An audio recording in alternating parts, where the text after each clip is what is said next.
when I first started these interviews in 2021, I reached out to three people to, get that first interview. And it was Omega X, who became the first interview I did, the boys, and you. And you and your company, yes. So this was 2021. It was back then. Yeah. So I don't know if they ever got to you, but then again, I also had zero experience with any interviews at the time. So I'm not too mad about it. But I just have to say, I've been manifesting this interview for, 4 years at this point.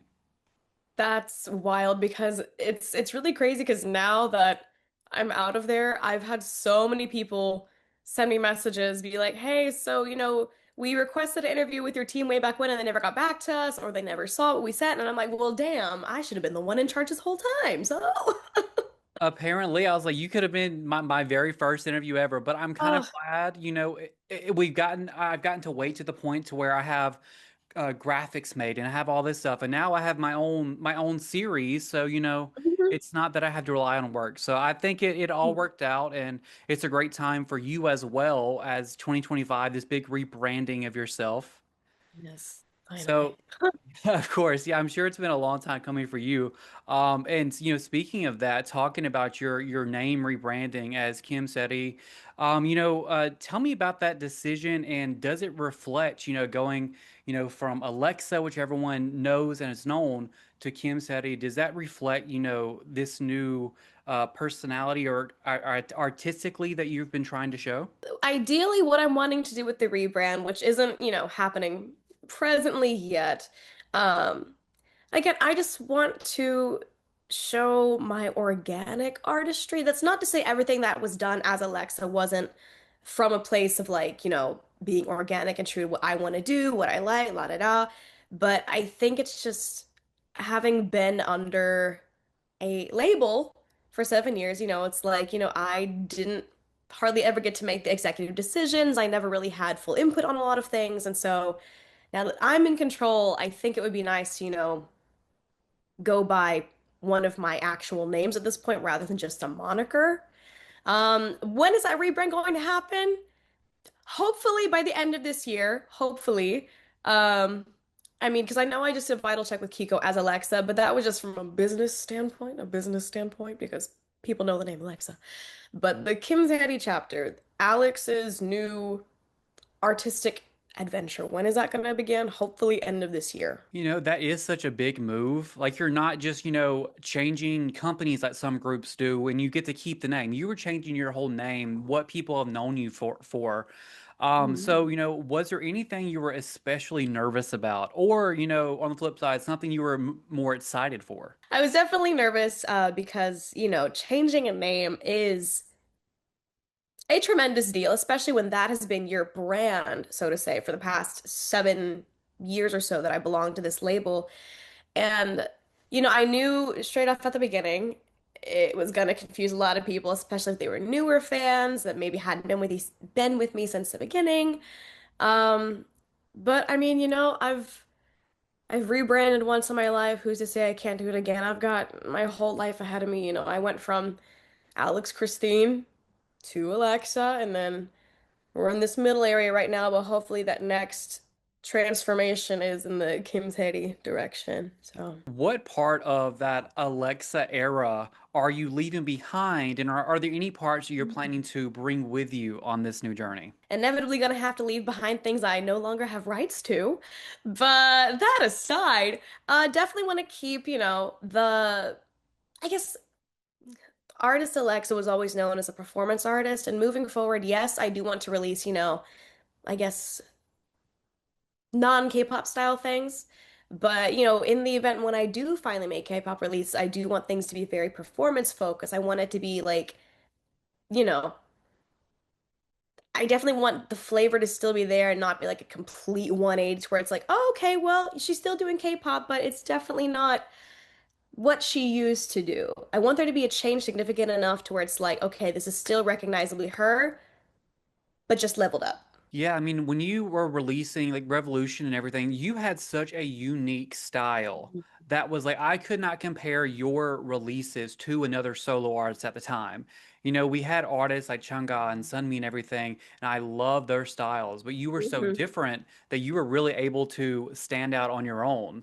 So I was like, moving like forward with this, it's like, was that all you? You know, was that something that you were all in for, and is that something you want to possibly, bring in with that style? I mean, yeah, I would love nothing more than to go back to the super like hard style stuff that we did in the beginning. I don't think hard style is the correct adjective, but the hard hitting stuff we did in the beginning. I mean, we did that whole trilogy from Bomb Do or Die to Revolution, and then I was the one that requested to the label to do a bit of a switch up, and that's how we got Extra because I wanted to go towards the more feminine, more fun and lighthearted route rather than like I am an AI who has to defeat an evil company, and here I go, I'm dancing on the moon, Like no harm, no foul in either one. But I wanted to switch it up because, it's great to have consistency. It's great to have your brand, your image, what people think is classically you. But at the same time, change is needed. You can't be like a one-trick pony. Yeah, for sure. Like when it comes to watching music videos for me, I know their stories. Honestly, my brain is not wrapping around them. It doesn't matter what it is. So like with your music videos, I'll it's like, this is so cool. Do I understand it? No.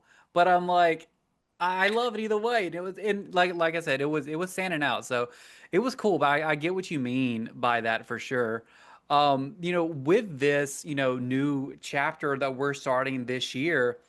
Are you thinking of this as a new beginning for yourself, or is it more of like a continuation of your previous music and releases? Um, well, that's a great question. Um, if I were to compare everything to the cliche of a book, this is merely just the start of a new chapter. This book isn't closed. I guess the story arc isn't exactly finished. We haven't, I was gonna make a Lord of the Rings reference, but then I realized I don't really know Lord of the Rings like that, so never mind. But, you know, I don't there's either. You're story good. arcs. Exactly. There's arcs. This arc may not be over. There's still chapters to be fulfilled before whatever the next big move is. So is this a continuation? Is this a new beginning? I'm not quite sure. I'm not quite sure because I don't want to completely abandon everything, I've done and worked hard for the past 7 years moving forward, but at the same time, I'm not going to carry absolutely everything with me. I saw that you recently attended. It was a song camp, right? I think that's what your story said. Yeah. So tell me a little bit about that. Why you decided to do that, and what you kind of did there. Well, unfortunately, I'm not yet at liberty to say what it was for. Um, all I can say regarding that aspect is hopefully great things to come this year. Well, this and next, yes, hopefully. Fingers crossed, everything crossed. Um, but how it happened is because at my old label, one of the foreign employees we did have, she was raised in Sweden. So, most of my discography, I'd say 95% of my songs, like the K-pop stuff, was sourced from Sweden because Sweden and the whole Nordic area of Europe is like the hotspot for like K-pop songwriters, songwriting in general, but it's huge for K-pop. And so through this staff member, I got to be introduced directly to these, producers and top liners and songwriters. And she knew they had this camp coming up. She we're still tight to this day, though we do not work together anymore. We're still, bonded, trauma bonded. Um, she knew this camp was coming up, and she pitched me to the head of KMR, which is Creation Music Rights in Sweden. And they were like, "Yeah, we'd love to have her on board for this." And that's kind of how that happened. And I got to reunite with my OG producers and songwriters. So that was a very fun 2 weeks that I spent in Sweden. I want to talk about American Song Contest because Yes. first of all, congratulations on winning. It was so deserved. All your performances were incredible. But like obviously, like American, music shows these days, they're not really doing a whole lot for the people that win the shows, and they haven't for a while, which is so sad to see because so many talented people win these Mm, shows. But can you tell me kind of what happened with that? Like once you won, I'm sure you were like, this is it. Like this is going to be mhm, that break into a different market, What mhm. kind of happened with that from your perspective? None of this is shade towards NBC whatsoever and the folks that did American Song Contest because they did what they were legally contracted to do and they fulfilled their end. So yeehaw, love them. Much love to that team. Now, what happened really because I know there was a buzz going on when I won. And what even blows my mind to this day is last night when I was at this restaurant with my friend, she had called one of her friends, who's also another artist that I never met, but she's very well established. And upon meeting me, she was like, "Oh, well, I saw you do that American Song Contest thing." And I was like, "Hold on now, what?" And then maybe like a couple of years ago, after the song contest happened, I was at one of my friends' concerts and I went backstage to say hi. And then the rest of their group was like, "Yeah, we saw you on that American Song Contest thing." And I was like, "Why? Does everybody in Korea know me now? This is weird." Um, so there was a lot of commotion, so to say, a lot of commotion. And I personally think the ball was dropped in in essence because having won the American Song Contest, the label wanted to focus on America because that is home of where I just won the thing. And so after winning, in my mind, there should have been proper promotions for Wonderland if we were going to do anything in Korea at all. I mean, I did have a stage on Simply. I did get Studio Choom, so forever grateful for that because yeah. But there should have been proper promotion for that there. And had I been the one in charge, I would have given me a comeback immediately to ride the wave. However, that was not the case. I was sent back and forth to America every couple of weeks or every couple of months. I don't quite remember at this point to do like fan signs, fan meetings, which isn't bad. Not complaining because I love any chance I get to meet my friends. Friends, fans, you know what? Fans, friends, same thing at this point because there were a couple of them when it was like 200 people sold out and I'm like, wow, that's insane. So, I was still busy. I was still riding off of the Wonderland wave, but the thing is it was all done in America, whereas I was finally starting to get a domestic buzz in Korea because as we all know, I really am not top notch here in Korea. I'm not the big dog here, but in America, and abroad, that's where my fans lie. But finally, I was like, okay, well, now's my time to shine because people are actually starting to know my name and see my performances and stuff. But we didn't do anything from May until November is when Back in Vogue came out. And even so, that whole album was really messy. There was a lot of stuff going on. I don't know. It's just, I think a lot of K-pop labels get blindsided by the idea of success in America because there are a handful of iconic artists who, of course, have succeeded abroad, and that has helped them substantially with their, home country fan base. But it's not the method that everyone should take, and it doesn't always lead to success. And that's what I really hope some people take away from what happened to me. Do you think some companies, I mean, especially with K-pop becoming so big in the States Mm, and globally, do you think some companies are kind of blindsided? You kind of mentioned it, mm, blindsided by getting success, elsewhere. 'Cause there are a lot of mhm. groups. If you take Card, for example, they are so popular in, I think it's Brazil and Latin America and everything. Latin America, yeah. Yeah, but they're and they do so many tours, and I've seen them. They're so good. Hmm. But they're a Hmm. group that is not, I feel like, pushed as much in Korea. So do you think these companies are, forgetting about, hey, we're still K-pop, we're still a Korean group and trying to push for that global success, even if they're not doing the right way? I definitely think it's a fantastic idea to promote your artists abroad because, especially, I mean, when you look at the demographics, I don't know everything to a T, but like statistically, I'm pretty sure only 10% of the Korean population actually consumes K-pop. And so, of course, marketing K-pop in Korea is going to be difficult no matter what. You only have a limited audience here. As devoted as they are, it's only a limited audience when there's the rest of the world. But like Card, for example, they own Latin America. Like they found a fantastic target audience, and it's they have that kingdom for them, you know? But then what I've come to realize is there's so many countries around the world where K-pop acts have like never set foot, or if they have, it's maybe been only one artist or two. As it stands, I've never been to Turkey before, but I'm going in 2 weeks with Kiko. And that I never would have occurred to me. And not just Turkey, Azerbaijan, a country that, because I'm an ignorant American, I really had no knowledge about prior to this being booked. And it's just so surprising. Well, not surprising.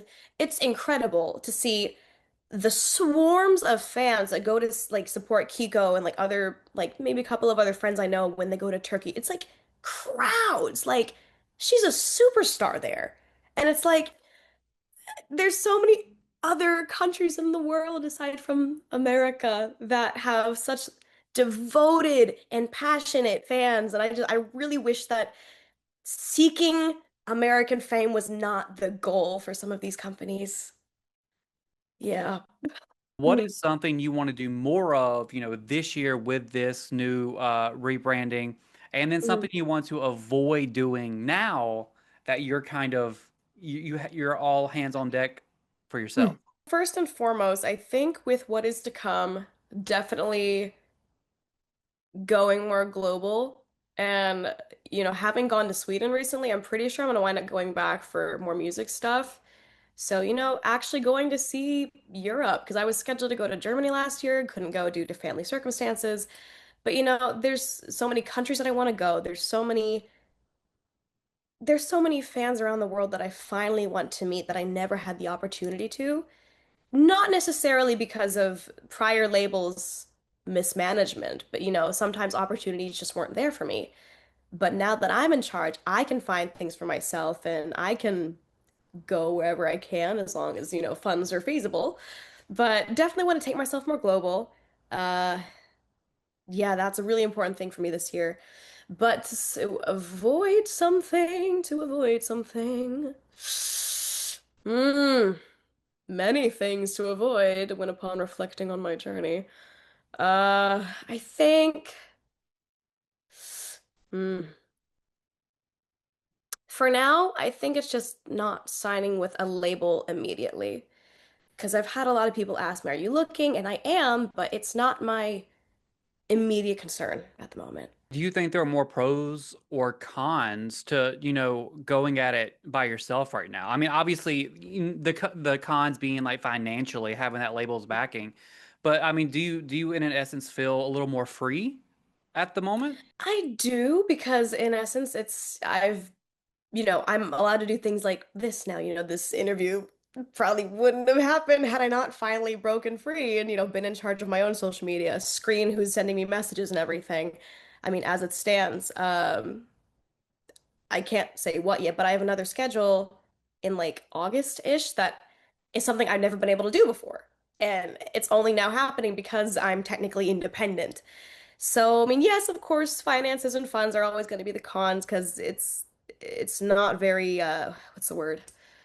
Proactive to, pay out of my own pocket when I don't exactly know if there's going to be any real source of income yet because this is a fresh start. There's so many elements that are like unsure of.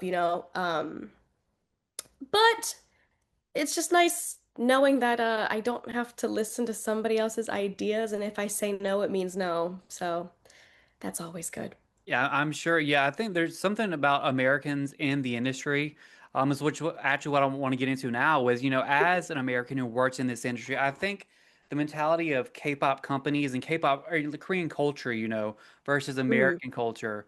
mm. Americans go and they're like, "Oh, this is so cool, I get to do this," but why are we doing it like this? And so I wanted to know, like, for you, what do you think are some of the biggest changes that, the Mm. industry needs to see for the Mm. betterment of their artists? I mean, yeah, because that's the thing coming at it as an American. I'm someone that started working when they were 15 and a half. So, up until I moved here when I was 21, I was used to getting paid for my labor. I knew very well going into the industry, the odds are I'm not going to see money until a couple of years down the line, if even then. I knew it was going to be strenuous hours. I knew it was going to be physically and mentally taxing. I knew all this going in. I didn't have some deranged fantasy of it. Trust, like all this, I had it to heart already. But now having lived through that experience for 7 years, yes, there is the concept of debt that happens when you're an artist. The company will house you, the company will pay for the music videos, for your food occasionally. But like at the same time, it's like, could you not spare a little bit of money just to make everyday life a little bit easier when there isn't a schedule over the weekend? Because some companies do provide allowance for their, artists, but not everybody, because I've had various conversations with other friends and other companies about stuff, and when you compare notes, some things line up, some things don't, but I think a little bit of pocket money should be mandatory for, the trainees or the idols in the system just to help them get by with everyday life. And everybody and their mama says this, but I'm such an advocate for it. I do think mental health needs to be considered a lot more. It's a very serious taboo still in a way, and it gets overlooked because, oh, you're not depressed. Everybody just gets sad sometimes, or oh, you're having a hard time. Well, fighting, you can do it. It's not always a mindset, in my experience, quantity does not match quality sometimes. It's like before I debuted, I was in a practice room from anywhere from 13 to 18 hours a day, just doing the same thing over and over again. It's like, great, you booked me here for all these hours to know that I'm working, but like quality over quantity, which is crazy because in preparation for Vital Check with Kiko, we would maybe practice 3 hours every couple of days, and we were just fine. So, yeah, I don't know. Mental health contributes a lot. If your mind's not okay, your body's not okay, and you have to use your body as an idol. So, Because you have been there in Korea for quite a while, I mean, we've seen mhm. tragic stories involving idols dealing with this. Do you think it's changed, gotten better at all, even just a little bit since you've been there? Or do you think it's still kind of uh, not talked about? I feel like it really is case by case because every company is different. It's not to say boo, big corporate, everybody bad, because that's an easy mindset to have as an artist, but also as a fan looking in from the outside. There are some good companies, some, but again, it really just depends on the companies because I have seen cases where, people have been allowed to take a rest, go on a bit of hiatus because they're not doing well. And I think that needs to be a policy that every company follows. And then on the flip side, I've had personal friends, going through the absolute, like, just going through the ringer, and their label still just pushes them and pushes them and pushes them. And it's like, what happens when we get to a breaking point? And it's like, in my point, sorry, at one point in my career, I almost got to a breaking point, and even then, I wasn't allowed to get help. So it was, I don't know. Again, it really depends on the label. I think what I've gone through has just left such a sour taste in my mouth, but at the same time, I know for a fact there are good labels because in working with Kiko recently, I see how amazing and functional her label is. And I'm like, wow, imagine if every artist had this kind of treatment. So, If you could try or do anything without worrying what the fans mm, thought, what the public thought, mhm, and this could be anything. It could be an activity, a hobby, something that you want to do, but you're like, oh, but I'm a public figure. Can I do mhm, that without worrying mhm. about people's thoughts? Is there anything like Mm. that you would do? The thing is, I like to think I'm pretty open most of the time with my presence on social media and just me as a person anyway, sometimes a little too open, I will say that. But uh, I don't know, because I like being as transparent as possible, but of course, I'm allowed to have my boundaries. But at the same time, it's like there are some things I wish I could really just speak my mind on and just let people know, especially regarding things that have, happened to me in the past, whether it was, through prior labels or just any prior, jobs that I may have had. it would be so nice just to share those stories, to be like, hey, these things happen to me too. Just because I'm an idol doesn't really make me any different from any other average human being. But at the same time, it's like, how much sharing is oversharing? Because parasocial relationships also get very dangerous. So it would be nice to be able to be completely transparent, but I don't think there's ever going to be a day where that's feasible. As you step into this new part of your career, what does success look like for you now? Like, I don't know if you had a different idea as AleXa with the former company versus now that you're kind of on your own and you're trying to start this rebrand. So, I just remember when I first started in the industry, and like one of my biggest dreams, one of my biggest accomplishments of knowing, oh, I made it as an idol was to, whether or not I received an award was to perform on like the mama stage. But I've gotten to a point where I'm like, you know what? That's no longer the dream. That's no longer where my ceiling is. My ceiling is far beyond that. And I do think that winning the American Song Contest definitely helped, you know, break that little glass ceiling or whatever. But like, do I have a direct goal for myself that I would like quantify as success? Not exactly yet. I think my main goal at the moment is just to put myself out there on as many stages as possible around the world. Make sure that people don't think I've disappeared, because I've been getting that a lot. I'm still here, just trying to do the best I can on my own. And I think as long as, my name remains unforgotten, that's enough success for me. for your name especially, it's like AleXa slash Kim Seri. Yeah. So like currently right now, what are you okay with people addressing you as? And Mhm. when you finish this rebrand, is it Mhm. like I don't want people to call me AleXa. I don't want that. I don't want that on my profile. What's your head Mhm. like with that? That's the thing. This has been a thought that has been rolling around in my head for the past couple of years, because I knew when I was going to leave the label that I wanted to change it up, because I mean, the name Alexa, it's always going to stick with me. I guarantee the day I inevitably die, it's going to be on my gravestone as well.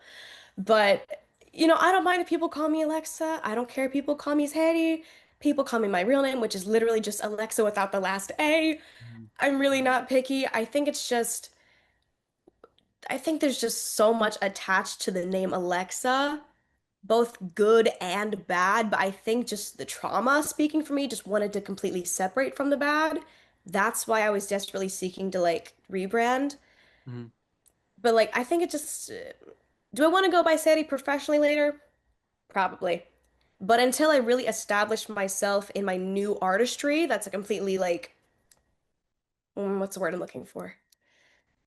I guess just until I completely reestablish myself as an artist, I guess Alexa just gonna kind of be what's sticking with me until then. And lastly, if fans could take away one message from your journey, from your story, what do you want that to be? I mean, the cliche, never give up, because don't like it's life is not easy. Anybody who says it is lying.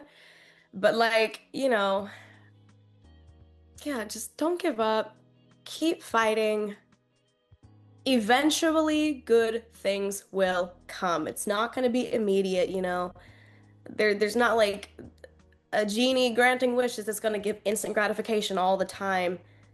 And hard work does not go unnoticed. So just be patient with life and with yourself, I guess. Yeah.